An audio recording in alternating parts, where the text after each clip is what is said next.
में दिन दहाड़े बैंक लूट, 4 अपराधियों ने बैंक खुलते ही बोला धावा, बंदूक की नोक पर लूट ले गए 5 लाख से अधिक।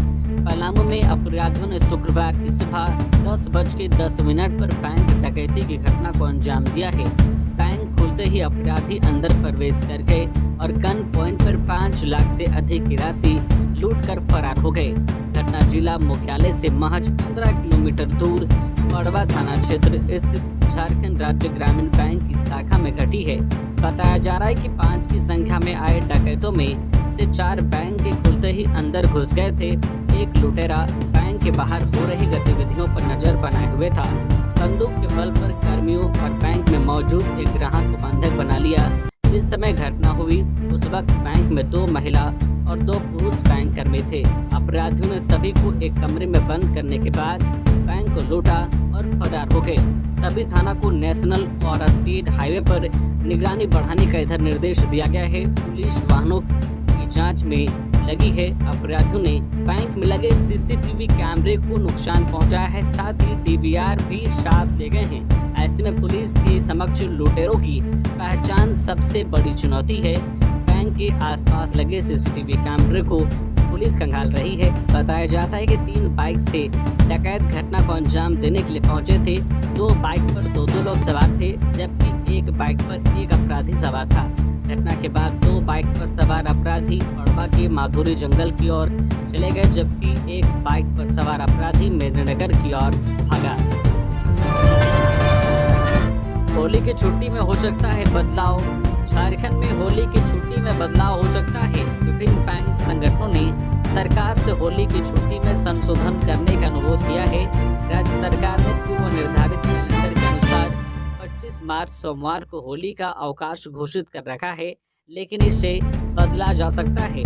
संभावना है कि 26 को होली का सार्वजनिक अवकाश घोषित किया जाए, क्योंकि राज्य में 24 मार्च रविवार को होली का दहन है और ग्रहों की चाल की वजह से इसके एक दिन बाद 26 को होली मनाने की सूचना है। ऐसे में सरकार इस पर विचार कर रही है। संभावना है कि कार्मिक विभाग कोई संशोधन आदेश निकाले। जेपीएससी पेपर लीक केस में देवघर व मधुपुर से 3 आरोपी गिरफ्तार। जामताड़ा पुलिस ने भेजा जेल। जामताड़ा जेपीएससी की परीक्षा में पेपर लीक व वीडियो वायरल मामले में जामताड़ा की मिहिजाम पुलिस ने देवघर जिले से 3 अभियुक्तों को गिरफ्तार कर जेल भेज दिया है। गिरफ्तार अभियुक्तों में देवघर जिले के मधुपुर थाना क्षेत्र के कोरकोटा गांव के चंदन कुमार दास, कुंडा थाना क्षेत्र के कासीडी गांव के चंदन कुमार दास व देवघर जपचियारी कोठिया गांव के विनीत कुमार शामिल हैं। गिरफ्तार अभियुक्त विनीत कुमार मिहिजाम थाना कांड संख्या 20/2024 के आरोपी हैं। इनके साथ ही 50 अज्ञात लोगों को अभियुक्त बनाया गया था। गौरतलब है कि 17 मार्च को जिले भर के 19 केंद्रों में जेपीएससी की परीक्षा आयोजित की गई थी, जिसमें मिहिजाम के जेजेएस डिग्री कॉलेज व जेजेएस इंटर कॉलेज में परीक्षा केंद्र बनाया गया था। परीक्षा शुरू होते ही जेजेएस डिग्री कॉलेज के केंद्र में पेपर लीक होने का अफवाह किसी ने फैला दी। इसके बाद काफी संख्या में परीक्षार्थी ओमार सीट लेकर परीक्षा हॉल से बाहर निकलकर हंगामा करने लगे। इसको लेकर प्रशासन को काफी मशक्कत करनी पड़ी। वही दूसरी और एक वीडियो भी वायरल हुआ था कि ओमार सीट लेकर परीक्षार्थी बरामदे में बैठकर परीक्षा दे रहे हैं। इसी मामले में दोनों केंद्रों में प्रतिनियुक्त दंडाधिकारियों ने मिहिजाम थाना में अलग अलग मामला दर्ज कराया था। इधर जामताड़ा के एसडीपीओ विकास आनंद लागूरी ने कहा है कि जेपीएससी परीक्षा के पेपर लीक मामले में 3 आरोपी की गिरफ्तारी हुई है। मामले का अनुसंधान जारी है। चंपई सोरेन के फैसले से विद्यार्थियों को राहत। इस साल डिग्री कॉलेजों में होगा इंटर में नामांकन, कटौती के साथ सीटें तय। राज्य के डिग्री संबंधित एवं अंगीभूत कॉलेजों में इस वर्ष भी इंटरमीडिएट में नामांकन होगा। इस वर्ष 10वीं की परीक्षा उत्तीर्ण करने वाले विद्यार्थियों के लिए यह राहत की खबर है। हालांकि इस वर्ष इन कॉलेजों की सीटों में कटौती की गई है, साथ ही सभी श्रेणी की कॉलेजों की सीट तय कर दी गई है। दरअसल राज्य सरकार ने पिछले वर्ष यह निर्णय लिया था कि राज्य के डिग्री एवं अंगीभूत कॉलेजों में चरणबद्ध ढंग से इंटरमीडिएट की पढ़ाई बंद की जाएगी। नामांकन के लिए उपलब्ध सीटों की संख्या में कटौती करते हुए अगले 2-3 सत्रों में इंटरमीडिएट की पढ़ाई को पूरी तरह से इन कॉलेजों से अलग कर दिया जाएगा। यह निर्णय 28 जून 2023 को स्कूली शिक्षा एवं साक्षरता विभाग की बैठक में लिया गया था, जिसमें झारखंड एकेडमिक काउंसिल के पदाधिकारी भी उपस्थित थे। विभाग के इस निर्णय के आलोक में काउंसिल ने 13 मार्च को बैठक कर सीटों में कटौती करते हुए शैक्षणिक सत्र 2024-26 में नामांकन के लिए सीटों का निर्धारण कर दिया है। साथ ही सभी कॉलेजों को इस सत्र में निर्धारित सीटों के विरुद्ध ही नामांकन सुनिश्चित करने को कहा है। यह चेतावनी भी दी गई है कि निर्धारित सीटों से अधिक नामांकन लेने पर विद्यार्थियों का पंजीयन नहीं किया जाएगा तथा इसके लिए कॉलेज ही जिम्मेदार होंगे। गिरिडीह में सड़क हादसा, 2 चचेरे भाइयों की मौत, ट्रक ड्राइवर फरार। बेंगाबाद गिरिडीह एनएच पर महुआर पंचायत के धरती सरन मोड़ के पास शुक्रवार की सुबह बाइक और ट्रक की आमने सामने टक्कर हो गई। घटना में एक छात्र की घटनास्थल पर मौत हो गई, वहीं दूसरे ने गिरिडीह सदर अस्पताल में दम तोड़ दिया। दोनों रिश्ते में चचेरे भाई थे। घटना के बाद चालक ट्रक छोड़कर फरार हो गया। जानकारी मिलने पर बेंगाबाद पुलिस घटनास्थल पर पहुंची और ट्रक को जब्त कर लिया। बोरोटांड निवासी परमेश्वर पंडित का पुत्र पंकज पंडित 17 वर्षीय व गुलाब पंडित का पुत्र सुभाष पंडित 16 वर्षीय शुक्रवार की सुबह बाइक से कर्णपुरा की ओर गए थे। कुछ देर के बाद दोनों वापस बाइक से ही घर लौट रहे थे। इसी दौरान घर से महज आधा किलोमीटर पहले धरती सरन मोड़ के पास विपरीत दिशा से आ रही ट्रक से आमने सामने की टक्कर हो गई। दोनों किशोर गंभीर रूप से घायल हो गए। जानकारी मिलते ही परिजन व ग्रामीण पहुंचे, लेकिन तब तक सुभाष पंडित की मौत हो गई थी। परिजनों ने गंभीर रूप से घायल पंकज को इलाज के लिए सदर अस्पताल ले गए, जहां चिकित्सकों ने उसे भी मृत घोषित कर दिया। दोनों उच्च विद्यालय बेंगाबाद में 9वीं कक्षा के छात्र थे। पंकज अपने माता पिता का इकलौता पुत्र था। दोनों आपस में चचेरे भाई थे। घटना के बाद परिजनों का रो रो कर बुरा हाल है। बांकी के तेतराई मुखिया पर 4 राउंड फायरिंग, बाह में लगी गोली। पलामू जिले के बांकी थाना क्षेत्र के तेतराई के मुखिया राजेंद्र पांडे को अपराधियों ने गोली मार दी। घटना के वक्त मुखिया अपने घर के पास में चाय की दुकान पर बैठे थे। उन्हें लक्ष्य कर 4 राउंड गोली चलाई गई। एक गोली उनके बाह में लगी। उन्हें इलाज के लिए MRMCH में भर्ती कराया गया है। उनकी स्थिति खतरे से बाहर है। घटना के पीछे जमीन विवाद एवं जिला परिषद की दुकान निर्माण को लेकर विवाद बताया जा रहा है। घटना की जानकारी मिलने के बाद पुलिस मौके पर पहुंची और पुलिस ने मौके से एक खोखा भी बरामद किया है। बताया जाता है कि शुक्रवार देर शाम तेतराई के मुखिया जितेंद्र कुमार पांडे अपने घर में एक चाय सह किराना दुकान पर बैठे हुए थे। इसी क्रम में बाइक सवार 2 अपराधी मौके पर पहुंचे और मुखिया को निशाना बनाते हुए उन पर फायरिंग कर दी। ग्रामीणों के अनुसार अपराधियों ने करीब 4 राउंड फायरिंग की, जिसमें से एक गोली मुखिया की बाह में लगी। फायरिंग करने के बाद अपराधी बाइक से फरार हो गए। ग्रामीणों ने इस वारदात की जानकारी बांकी थाना को दी। बांकी थाना पुलिस मौके पर पहुंची और मौके से खोखा को बरामद किया है। पुलिस ने मौके से कई और सामग्री को जब्त किया गया है।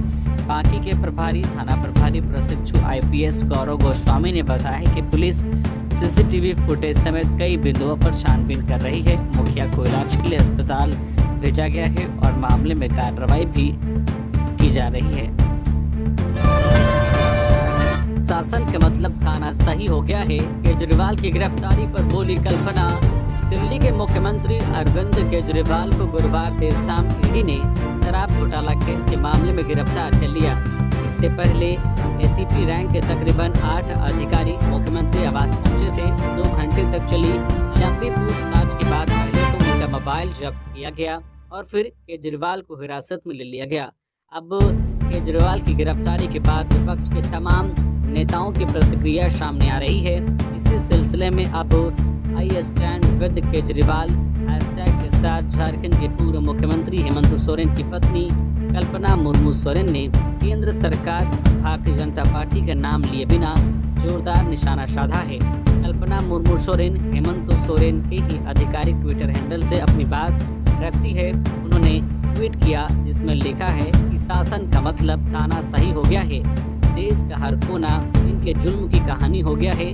कल्पना मुर्मू सोरेन ने लिखा है कि इन्हें लगता है कि करोड़ों लोग का नेतृत्व कर रहे जन नेताओं को गिरफ्तार कर ये फिर से गद्दी में बैठ जाएंगे। उन्होंने लिखा है कि देश की स्वाभिमानी और निडर जनता इनके भ्रम और अहंकार का मुंह तोड़ जवाब देगी। इंडिया झुकेगा नहीं।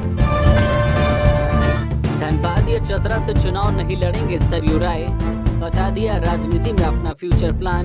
लोकसभा चुनाव की घोषणा होते ही एक तरफ प्रत्याशियों की सूची जारी हो रही है, वहीं दूसरी तरफ अफवाहों का बाजार गर्म है। इन सब के बीच एक खबर आई कि पूर्वी जमशेदपुर से विधायक सरयू राय जेएमएम से चुनाव लड़ सकते हैं। इसके बाद खबर आई कि बीजेपी भी सरयू राय को टिकट दे सकती है, वहीं सरयू राय जेडीयू में शामिल हो सकते हैं। ऐसी भी चर्चा कई जगह सुनने को मिली। सियासी गलियारों में ये बातें भी चल रही थी कि सरयू राय जमशेदपुर से झारखंड मुक्ति मोर्चा, कांग्रेस या निर्दलीय चुनाव लड़ सकते हैं। बीजेपी ने झारखंड की 14 सीटों में से 11 सीट पर प्रत्याशियों के नाम की घोषणा कर दी है। ऐसे में यह माना जा रहा था कि बीजेपी सरयू राय को धनबाद या चतरा सीट से चुनाव के मैदान में उतार सकती है, लेकिन इन सभी बातों पर विराम लगाते हुए सरयू राय का बयान सामने आया है। उन्होंने इन सभी बातों का खंडन किया है। चतरा और धनबाद से चुनाव लड़ने वाली बात को भी उन्होंने अफवाह बताया है। सरयू राय ने कहा कि फिलहाल किसी भी पार्टी ने उनसे संपर्क नहीं किया है। वे जमशेदपुर की जनता को छोड़कर धनबाद और चतरा से चुनाव नहीं लड़ेंगे, क्योंकि वह जमशेदपुर की जनता का भरोसा नहीं तोड़ सकते। आगे भी वे पूर्वी जमशेदपुर से ही विधानसभा चुनाव लड़ेंगे। कांग्रेस के राष्ट्रीय अध्यक्ष मल्लिकार्जुन खड़गे से मुलाकात के बाद राजेश ठाकुर ने केंद्र सरकार पर साधा निशाना। क्या बोले जयप्रकाश भाई पटेल। कांग्रेस के राष्ट्रीय अध्यक्ष मल्लिकार्जुन खड़गे से दिल्ली स्थित उनके आवास पर शुक्रवार को झारखंड कांग्रेस अध्यक्ष राजेश ठाकुर एवं हाल ही में कांग्रेस की सदस्यता ग्रहण करने वाले मांडू विधायक जयप्रकाश भाई पटेल ने मुलाकात की। इस दौरान प्रदेश अध्यक्ष राजेश ठाकुर ने मल्लिकार्जुन खड़गे को लोकसभा चुनाव 2024 को लेकर झारखंड कांग्रेस की तैयारी की जानकारी दी। मुलाकात के बाद राजेश ठाकुर ने कहा कि धारा में हमेशा मरी हुई मछलियां बहती हैं, जिंदा लोग तो धारा के विपरीत चलते हैं। जयप्रकाश भाई पटेल की आवाज बीजेपी में गूंज थी, लेकिन अब कांग्रेस में इनकी आवाज जनता के बीच गूंजेगी। इधर जयप्रकाश भाई पटेल ने कहा है कि कांग्रेस में उन्हें जो भी जिम्मेदारी सौंपी जाएगी उसे वे पूरी निष्ठा के साथ निभाएंगे। अब झारखंड में बढ़ेगी गर्मी। अगले 3 से 4 दिनों में 6 से 9 डिग्री बढ़ेगा अधिकतम तापमान। बंगाल की खाड़ी में निम्न दबाव वाला क्षेत्र कमजोर पड़ गया है। इस कारण झारखंड के दक्षिणी हिस्सों में बारिश की संभावना फिलहाल कम है। हालांकि आसमान में आंशिक बादल छाए रह सकते हैं और मौसम शुष्क रहेगा, लेकिन अगले 3 से 4 दिनों में अधिकतम तापमान में 6 से 9 डिग्री सेल्सियस की बढ़ोतरी की संभावना है। इससे एक बार फिर से गर्मी बढ़ने की संभावना है और धीरे धीरे ये तापमान बढ़ता ही चला जाएगा। इधर मौसम को देखते हुए बिरसा कृषि विश्वविद्यालय ने किसानों के लिए एडवाइजरी जारी की है। जो किसान करेला की खेती करना चाहते हैं वे जल्द से जल्द खेत की जुताई कर बीज को 1.25 से 1.5 मीटर की दूरी पर थाली में लगाएं। वैज्ञानिकों ने कहा है कि तापमान में धीरे धीरे बढ़ोतरी हो रही है, जो मछलियों के विकास के लिए अनुकूल होने वाला है। ऐसे में तालाब में मछलियों के लिए प्राकृतिक भोजन का समुचित उपाय करने के लिए मवेशी का गोबर एवं चूना का प्रयोग करें। तालाब के किसी एक किनारे में ही गोबर डालें। मछलियों को जो ऊपरी आहार भी दें। आम एवं लीची के पेड़ों में फल लगने के बाद नियमित सिंचाई करें। ओलावृष्टि से टूटते गिरे फलों को खेतों से निकालते व क्षतिग्रस्त फसलों में 2% यूरिया का छिड़काव करें। फसलों एवं सब्जियों में जल निकासी की सुविधा रखें। यानी कुल मिलाकर कहा जाए तो झारखंड में अब जो है गर्मी की दस्तक धीरे धीरे देगी और लोगों को चिलचिलाती धूप का अब सामना करना पड़ेगा। झारखंड के साथ बिहार में भी इंडिया गठबंधन की टेंशन बढ़ाएगी सीता सोरेन। इन जिलों में भाजपा के लिए करेंगी चुनाव प्रचार। झामो से भाजपा में आई पूर्व विधायक सीता सोरेन झारखंड में तो भाजपा के लिए चुनाव प्रचार करेंगे ही, पार्टी उन्हें बिहार के लिए भी प्रचार में लगाएगी। बिहार बिहार के जमुई, बांका, पूर्णिया और कटिहार सीट पर संताल आदिवासी समाज की अच्छी जनसंख्या है। भाजपा के प्रदेश अध्यक्ष बाबूलाल मरांडी और सीता सोरेन दोनों ही संताल समाज से आते हैं। झामो प्रमुख शिबू सोरेन के परिवार की होने की वजह से सीता सोरेन की बातों का संताल समाज पर असर होने की बात पार्टी मान रही है। सीता सोरेन के भाजपा में शामिल होने के बाद से झामो के किसी बड़े नेता ने किसी तरह की कड़ी टिप्पणी नहीं की है। सिर्फ हेमंत सोरेन की पत्नी कल्पना सोरेन ने सोशल मीडिया पर दिवंगत दुर्गा सोरेन और हेमंत सोरेन के संबंधों का जिक्र किया था। इसके बाद इशारों में ही सीता सोरेन ने जवाब दिया कि उनका मुंह खुला तो कई लोग बेनकाब होंगे। हालांकि सीता सोरेन की तरफ से भी इस्तीफे के पत्र के अलावा किसी तरह का आरोप प्रत्यारोप नहीं लगाया गया है, लेकिन चुनाव प्रचार की परवान चढ़ते ही इस मामले के मुखर होने की संभावना है। अंबा प्रसाद के पिता पूर्व मंत्री योगेंद्र साव को बड़ा झटका। हाईकोर्ट ने याचिका खारिज की। पूर्व मंत्री और कांग्रेस नेता योगेंद्र साव को झारखंड हाईकोर्ट से बड़ा झटका लगा है। झारखंड हाईकोर्ट की डबल बेंच ने योगेंद्र साव की उस याचिका को खारिज कर दिया है जिसमें उन्होंने एनटीपीसी भूमि अधिग्रहण केस में रांची के सिविल कोर्ट से दी गई सजा को रद्द करने की मांग हाईकोर्ट से की थी। हाईकोर्ट के जस्टिस रत्नाकर भेंगरा और जस्टिस अंबुजनाथ की कोर्ट में शुक्रवार को क्रिमिनल अपील पर सुनवाई हुई। योगेंद्र साव की ओर से अधिवक्ता विशाल तिवारी ने बहस की। योगेंद्र साव की ओर से हाईकोर्ट के इस आदेश को चुनौती दी जा सकती है। हाईकोर्ट के आदेश के बाद अब योगेंद्र साव के चुनाव लड़ने पर रोक जारी रहेगी। योगेंद्र प्रसाद कांग्रेस विधायक अंबा प्रसाद के पिता हैं। उधर पिता के साथ साथ बेटी अंबा प्रसाद की मुश्किलें भी बढ़ गई है। अवैध खनन, जमीन और लेवी से जुड़े मामले में ईडी ने पिछले दिनों अंबा प्रसाद और उनके कर्मियों के 20 से अधिक ठिकानों पर छापेमारी की थी। छापेमारी के दौरान ईडी ने कांग्रेस विधायक के घर से 35 लाख कैश बरामद किया था। इसके अलावा कई अन्य आपत्तिजनक दस्तावेज भी ईडी के हाथ लगे थे। ईडी बरामद दस्तावेजों की जांच कर रही है। इस मामले में अब ईडी ने कांग्रेस विधायक अंबा प्रसाद को समन जारी किया है। ईडी ने आगामी 4 अप्रैल को अंबा प्रसाद को पूछताछ के लिए रांची स्थित ईडी के क्षेत्रीय कार्यालय में बुलाया है। अंबा के साथ साथ उनके भाई अंकित साव को 5 अप्रैल और धनबाद में सीओ शशि भूषण को आगामी 2 अप्रैल को पूछताछ के लिए बुलाया है। हेमंत सोरेन ने हाईकोर्ट के फैसले को दी चुनौती। विधानसभा सत्र में शामिल होने की लगाई गुहार। झारखंड के पूर्व मुख्यमंत्री हेमंत सोरेन ने हाईकोर्ट में एक याचिका दायर की है। जमीन घोटाला मामले में जेल में बंद हेमंत सोरेन ने विधानसभा सत्र में शामिल होने को लेकर याचिका दायर की है।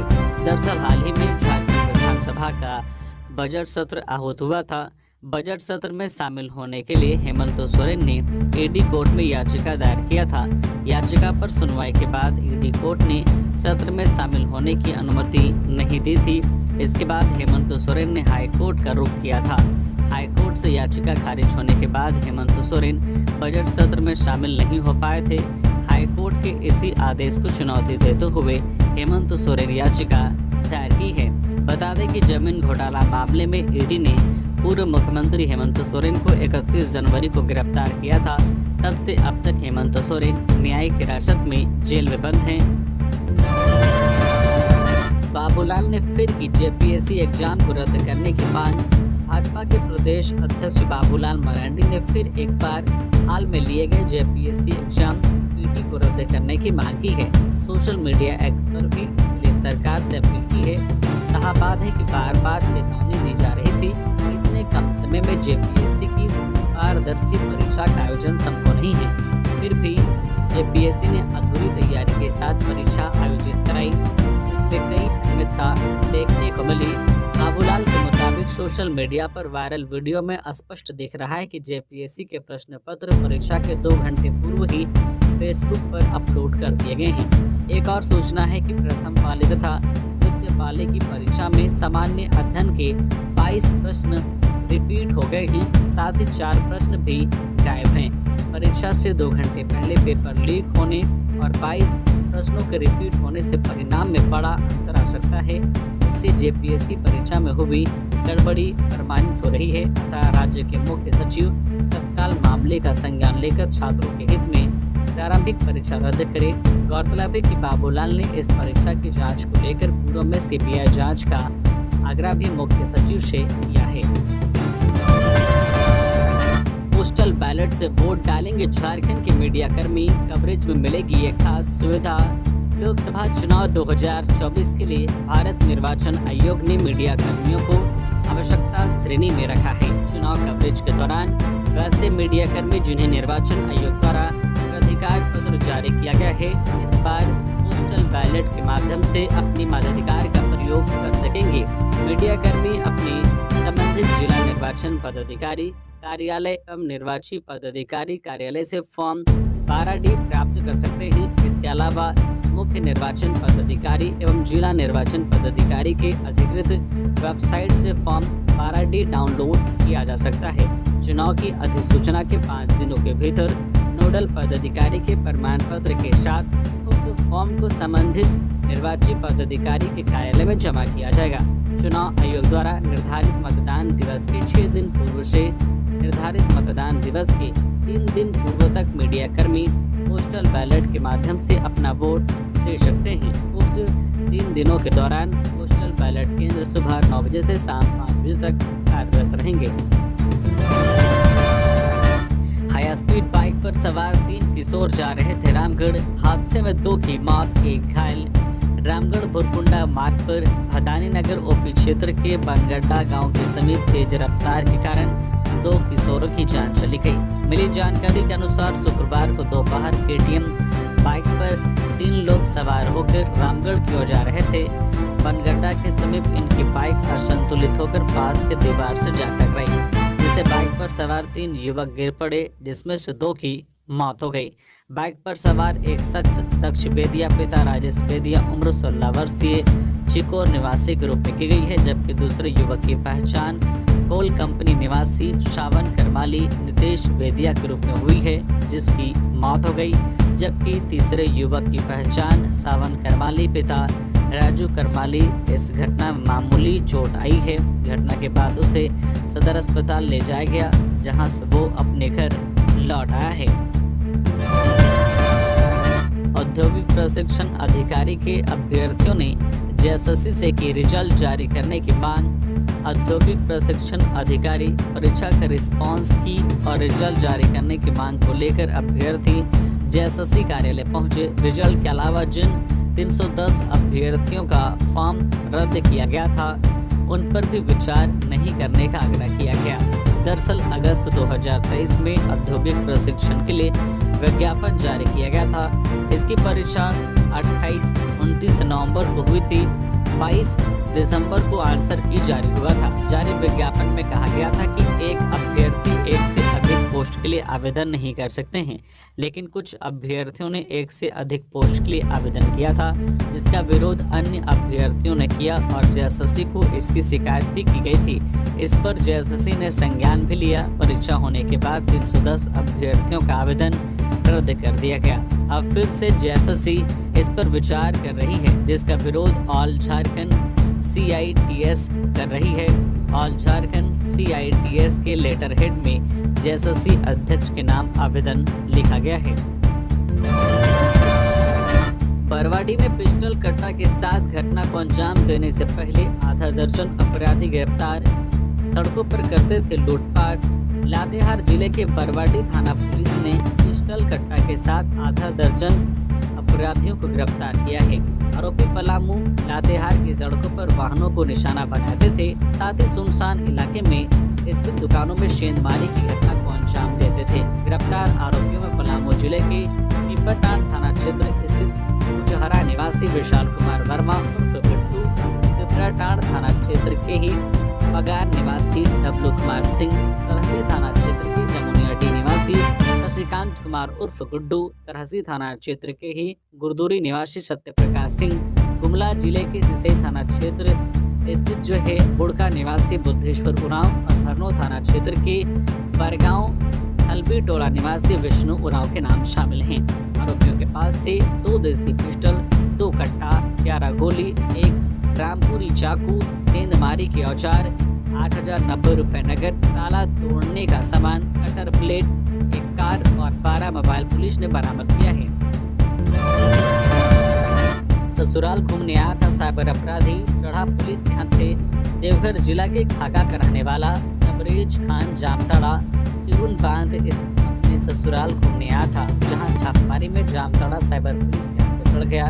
शुक्रवार को जामताड़ा साइबर थाना में आयोजित प्रेस वार्ता में इस बाबत खुलासा करते हुए साइबर डीएसपी अशोक कुमार राम ने पत्रकारों को जानकारी दी। उन्होंने बताया कि पुलिस अधीक्षक अनिमेश नाथानी को भिन्न गांव में साइबर अपराधियों की सक्रियता को लेकर सूचना प्राप्त हुई थी। इसी आधार पर साइबर डीएसपी के नेतृत्व में टीम बनाकर विभिन्न गांव में छापेमारी की गई। इसमें 3 साइबर अपराधी गिरफ्तार किए गए। इन सभी गिरफ्तार अपराधियों के विरुद्ध जामताड़ा साइबर थाना में मुकदमा दर्ज कर उन्हें जेल भेज दिया गया है। साइबर डीएसपी ने बताया कि अपराधियों के पास से 8 मोबाइल फोन, 10 फर्जी सिम कार्ड, 1 एटीएम कार्ड और 2 बाइक जब्त किए गए हैं। पलामू के लेसलीगंज में बुजुर्ग से 50,000 की छिनतई, जांच में जुटी पुलिस। पलामू के लेसलीगंज भारतीय स्टेट बैंक की शाखा से पैसे की निकासी कर अपने घर लौट रहे एक वृद्ध से चक्कों ने रुपए छीन लिए और भाग निकले। इसे लेकर पीड़ित ने लेसलीगंज थाने में शिकायत दर्ज कराई है। पीड़ित लेसलीगंज थाना क्षेत्र के गोराडी गांव निवासी मुनेश्वर पांडे ने बताया है कि वह लेसलीगंज स्थित स्टेट बैंक की लेसलीगंज शाखा से 50,000 रुपये निकासी कर ऑटो से घर जा रहे थे। जगतपुरवा मोड़ पर उतरने के बाद अपने घर जाने लगे। इसी बीच बाइक सवार 2 उचक्कों ने हाथ में पकड़े थैले छीन लिए। पीड़ित के इकलौते पुत्र की कोरोना से मौत हो गई है। अब वह अपने बेटे की 4 बच्चियों को खुद ही 73 वर्ष से वृद्ध पालन पोषण कर रहे हैं। उन्हें अपनी जमीन बेचकर बैंक में पैसे रखे थे। लेसलीगंज थाना प्रभारी राजू कुमार गुप्ता ने बताया है कि पीड़ित के द्वारा दिए गए आवेदन के आधार पर त्वरित कार्रवाई करते हुए पुलिस बल को निरीक्षण के लिए घटनास्थल एवं बैंक में भेजे गए हैं। मामले की छानबीन की जा रही है। उत्पाद विभाग ने जब्त किया अवैध विदेशी शराब। छापेमारी में 44 पेटी अवैध शराब जब्त। बोकारो उत्पाद विभाग की टीम ने होली पर्व के दौरान विदेशी नकली शराब बनाकर लोगों के बीच बेचे जाने से पहले ही छापेमारी कर अवैध विदेशी शराब बनाने वाले एक मिनी शराब फैक्ट्री का भंडाफोड़ किया है। यह शराब फैक्ट्री पालीडी थाना क्षेत्र के कुंडोरी गांव स्थित कूलिंग पॉइंट नंबर 1 के नीचे चल रहा था। मौके से भारी मात्रा में विदेशी शराब और शराब बनाने का केमिकल बोतल, रैपर और ढक्कन भी बरामद किया गया है। उत्पाद विभाग की टीम ने मिनी अवैध शराब फैक्ट्री के संचालक राजा बाबू और विष्णुदेव साहू के खिलाफ मामला भी दर्ज किया है। मौके से विदेशी शराब 44 पेटी, 396 लीटर विभिन्न ब्रांड, 150 लीटर 10 गैलन में तैयार रंगीन शराब, स्टील के टैंक में 600 लीटर विभिन्न ब्रांड के लेबल एवं ढक्कन भारी मात्रा में और मारुति सुजुकी ऑल्टो कार बरामद किया है। अरविंद केजरीवाल की गिरफ्तारी को चंपई सोरेन और हेमंत सोरेन ने बताया तानाशाही। कहा चुनाव में जनता करेगी हिसाब। दिल्ली के सीएम अरविंद केजरीवाल को ईडी ने शराब घोटाला मामले में 21 मार्च को गिरफ्तार कर लिया है। इसके विरोध में उनकी आम आदमी पार्टी विरोध कर रही है। धरना प्रदर्शन हो रहा है। इधर झारखंड के सीएम चंपई सोरेन सहित पूर्व सीएम हेमंत सोरेन ने भी गिरफ्तारी को लेकर सवाल उठाया है। इसे तानाशाही रवैया बताया है। चंपई ने एक्स पर अपनी बात रखी है। कहा है कि राजनीतिक दलों को तोड़ने, विधायकों को डराने, धमकाने का लालच देकर सरकारी गिराने, मीडिया पर कब्जा तथा कंपनियों से वसूली के बाद अब विपक्ष के मुख्यमंत्रियों की गिरफ्तारी आम बात हो गई है। जरा सोचिए कि एक मेयर का चुनाव जीतने के लिए सारे नियमों को ताक पर रखने वाले ये लोग लोकसभा का चुनाव जीतने के लिए इस हद तक जाएंगे। आज़ादी के 7 दशकों बाद यह देश लोकतंत्र से चलेगा या तानाशाही से? आगामी चुनाव में यह फैसला आपको करना है।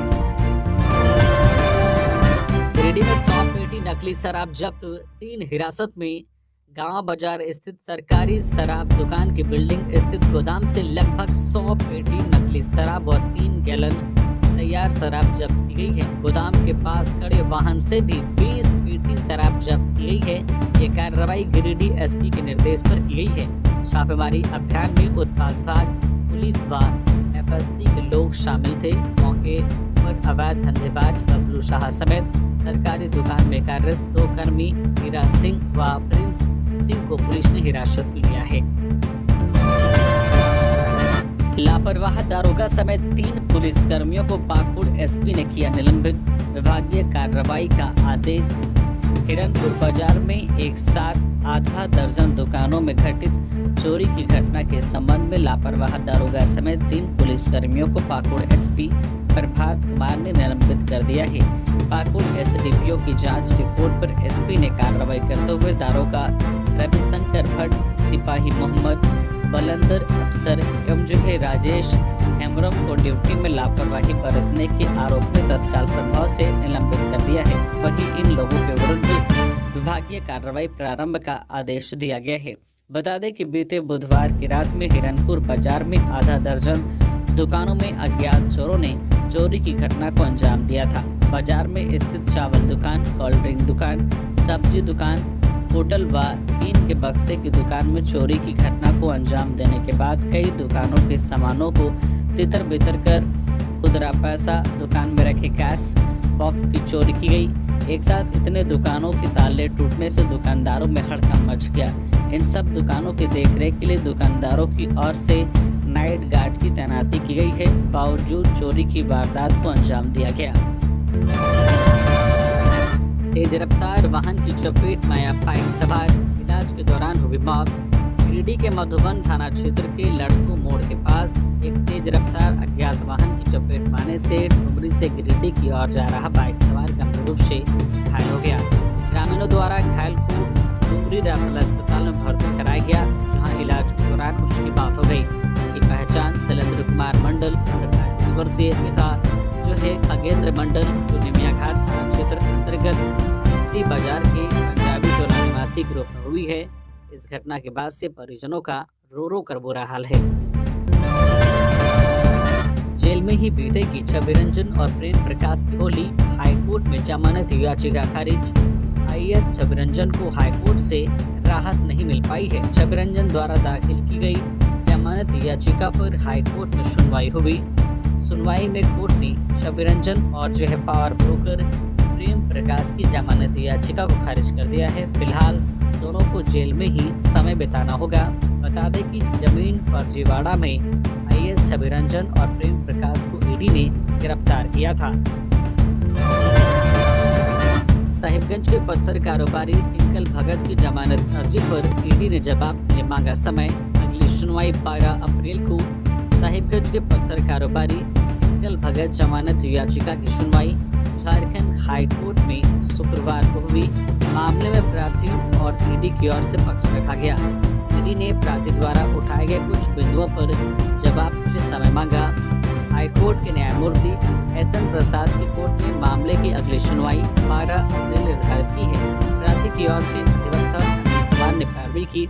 सुनवाई में प्रार्थी की ओर से कोर्ट को बताया गया था कि अवैध खनन का यह मामला शेड्यूल ऑफेंस में नहीं आता है। जिस प्लॉट पर अवैध माइनिंग की बात कही जा रही है वह प्लॉट सरकार से लीज पर लिया गया था। प्रार्थी को झारखंड राज्य प्रदूषण नियंत्रण बोर्ड से 2 प्लॉट पर माइनिंग के लिए जो है कॉन्सेंट टू ऑपरेट भी मिला है। उनकी ओर से इस संबंध